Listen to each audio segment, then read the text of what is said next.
Hello, Fidelity. Hi, Glenn. How are you? Very good, very good. Good. Thank you.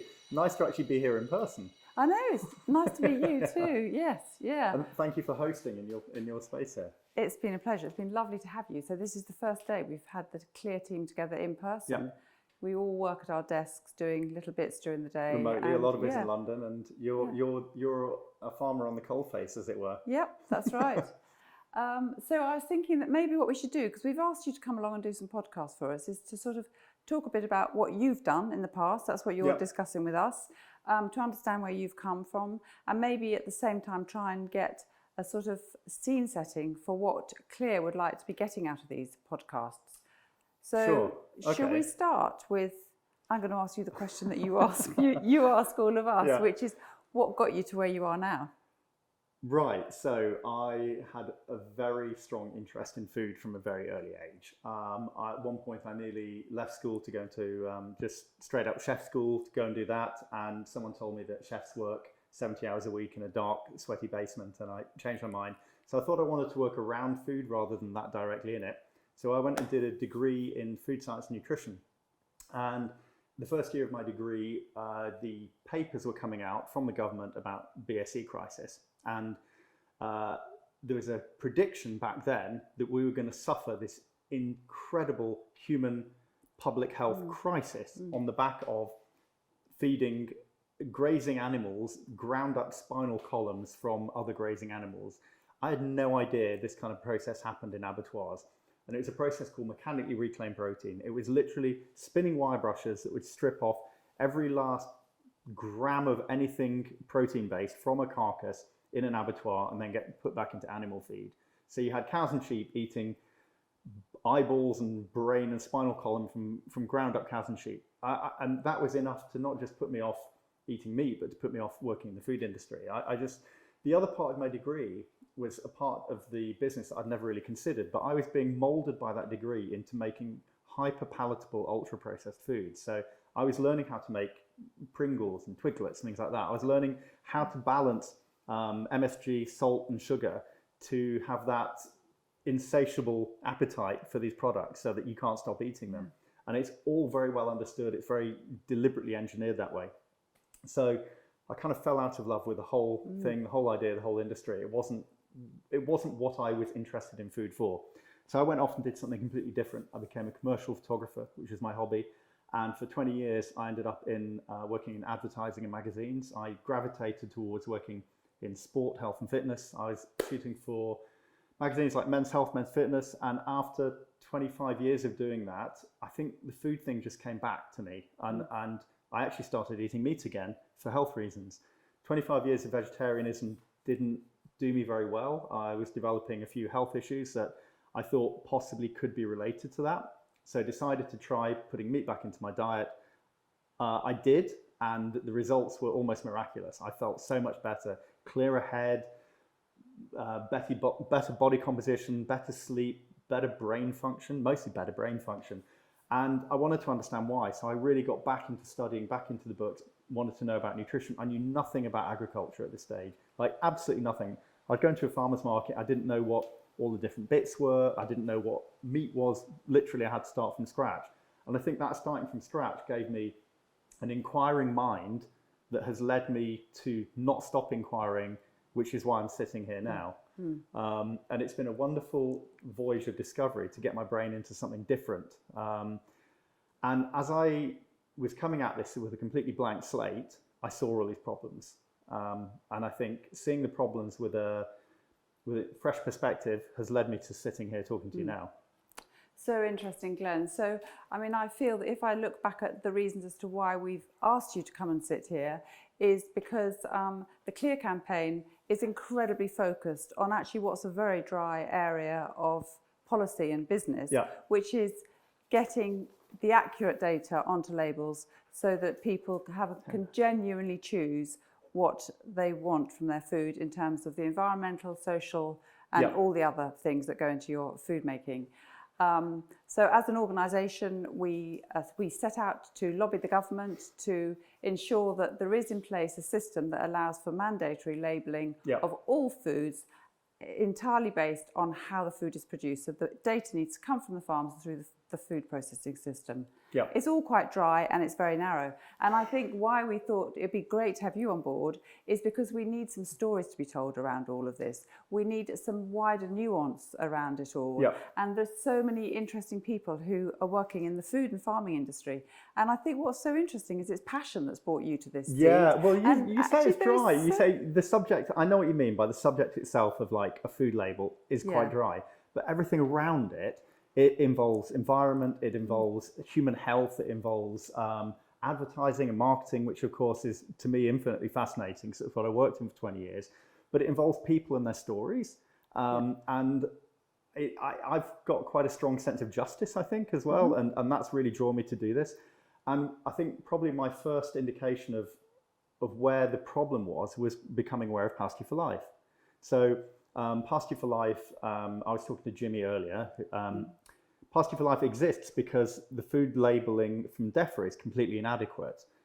You know this better than I do, but there's a line that says meat can be labelled as grass-fed if the diet of the animal was predominantly grass. And interestingly, it was when I started eating meat again, a lot of the books I read initially were related to the sort of paleo diet. And that was a diet I followed.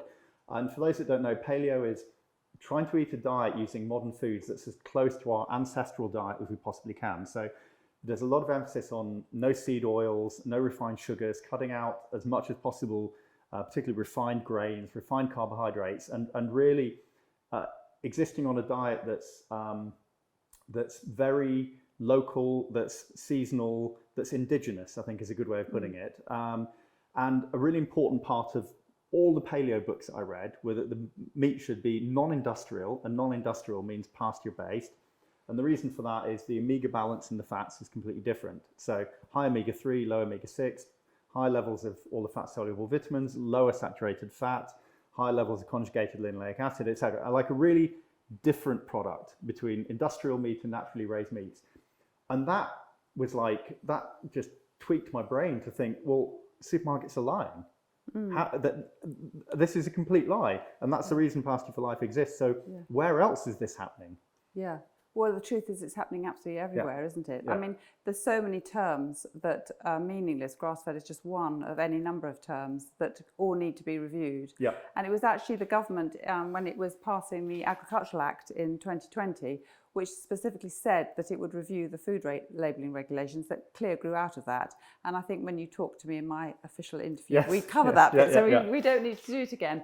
But I still think that very niche policy area is dry for most people. It's also incredibly complex because, how do you go around getting the data from the farms and all the way through the processing system? It's not simple. No. So I think we felt that we wanted somebody to come along and give some colour to all of this, and to also to try and give some background to just how our food does get from the farm onto our plates. Whoops, Sam, he's thirsty. So that's really what we're seeing this as a sort of a part of making CLEAR more accessible to the consumer, and for the consumer to begin to understand all of the issues that are around in labelling, and they are multifaceted. Well, really. that's I think possibly because you farm, you know that world so much better than I ever do or ever will. You've also been involved in Pasture for Life. You understand the nuances of that so much better than I ever have and ever will. I think almost my superpower here is I don't know very much, so I can ask silly questions. I also don't need to understand every fine minutiae of detail, but I do need to be able to easily communicate quite complex messages and put them into simple language. Because I believe that CLEAR is wanting to talk to three different people. We want to talk to government, of course, wanting to talk to the big business who are going to have to make the changes. But to me, most importantly, we want to talk to the consumer, the people who are actually buying the food, because 3 times a day you engage in a political act of eating, and you have to decide what you're going to eat. And that has a huge variance on excuse me, everything that happens to the environment. Economically, you choose to support different systems by what you put in your body. And as I've seen really acutely, it affects your physical health more than I could have possibly ever imagined. And now that my diet has changed and is a lot different to how it was when I was eating a fairly processed vegetarian diet, my whole function is vastly improved. So I see this, the great thing about doing these podcasts is that I get to talk to loads of different people and I get to ask some really stupid questions and try and simplify their answers into something that I can understand and I can easily communicate to other people. Maybe not such silly questions actually at all. They're very good questions. And it's interesting that you have experienced such a change when you changed your diet, because wouldn't we all wish for every single person and family in this country to be able to eat really nutritious food? And that's really what we should be aiming for as a society. And I think one step towards doing this is to try and connect what's going on at the farms more with the consumer. And the only mechanism we have for doing that at the moment is through labelling. And so that's why I think this CLEAR campaign is really important. And it could give a level playing field so that if you go into a supermarket, you can actually understand the label, you can compare one against the other, and you're not just looking at a myriad of labels or a huge amount of unlabelled food, which you have no idea where it comes from, how it was produced or anything. And it's not about also, I think it's also very easy to come from a very privileged position of, you know, I choose to spend a very disproportionate amount of my income on quality food because I see the benefit of it. I don't want to be in a position where I'm shaming families for not buying everything organic. But what I believe should exist is you should know when it is and when it isn't. And at the moment, there's a lot of good food in the system that are not being rewarded for that. So I'd like to see, we all have our own agendas. We all pick our battles, as it were.